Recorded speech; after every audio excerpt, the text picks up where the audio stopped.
Dairy farmer training series part 7. Last వీడియోలో automatic water system ద్వారా dairy farmer తన శ్రమని ఎలా తగ్గించుకోవచ్చో చెప్పాను. ఇప్పుడు రైతుకి డైరీలో పశువులకి మేత వేసే పని భారం ఎలా తగ్గించుకోవచ్చో ఈ వీడియోలో చెప్తాను. మన దగ్గర ఉన్న పశువుల సంఖ్య బట్టి ప్రతి పశువు వెయిట్, ఏజ్, ప్రెగ్నెన్సీని బేస్ చేసుకుని టీఎంఆర్ అంటే టోటల్ మిక్స్డ్ రేషియో బట్టి పశువులకుకి ఫీడ్ రెడీ చేసుకుని మార్నింగ్ వేసేయాలి.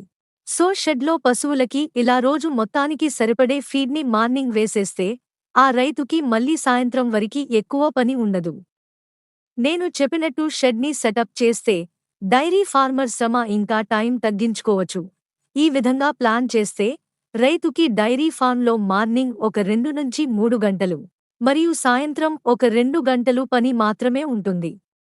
పశువులకి ఇచ్చే ఫీడ్ టీఎంఆర్ అంటే ఏంటో నెక్స్ట్ వీడియోలో చెప్తాను. డైరీ